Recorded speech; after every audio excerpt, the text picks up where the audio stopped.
Hey everybody, guess what? It is summertime, and down here in the south, that means grain, and it can impart utmost of fear in even the best of golfers when it comes to your chipping. So today I'm going to show you how to hit your chip shots much better, in particular those chip shots that are into the grain.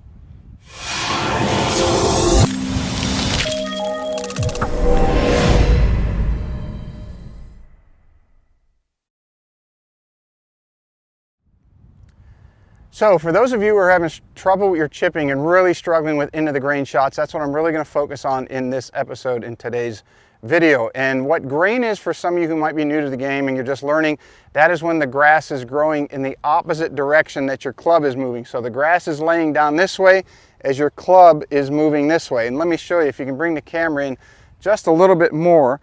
As I drag my club along the ground, you can see that it's fighting to get through there, and it gets snagged and caught because the grain is growing opposite of the way that the club is moving.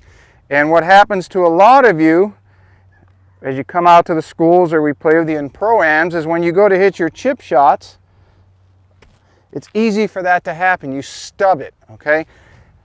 Most of the reason for that is there is far too much surface area, either the leading edge of the club or some of the bottom, that is getting caught in that grain, and it's all slowing it down. So you have more mass getting snagged by more grass.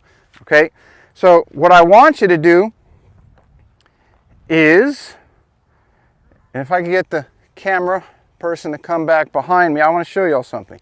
What I want you to do is very simple. You're going to take your normal setup, normal ball position where the back of the ball is roughly at the middle of your stance or somewhere under your sternum.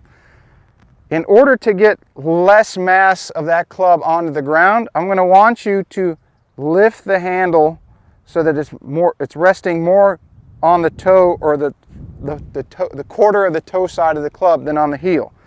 Okay, so you're going to get closer to the ball. Now here's what I want you to show you what happens. If I go back to normal, let me back up to here so everyone can see this.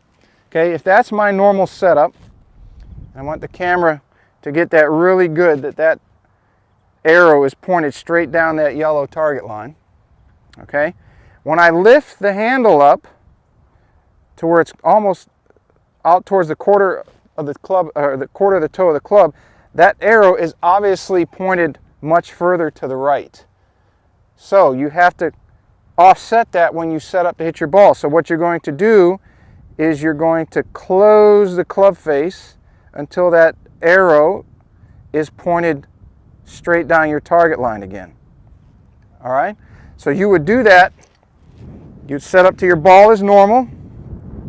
You would raise the handle and get a lot of the heel and the face off of the ground, because the club is going to open up, or going to be pointed and aimed out to the right. Even though the face, the leading edge, is square, what you're going to do is close the face down so the leading edge is actually pointed left, which means the face is pointed straight.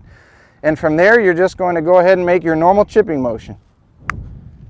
You see it's going to come out. It's still going to have its spin. It's not going to get snagged up in all that grain. And your chipping is going to go to a whole new level. So if you like this video, do me a favor and click the like button, or you can post down in the comments below if you work on this and you find out that it really helps your game. Or as always, if you'd like to subscribe to our channel, you can do so right over here.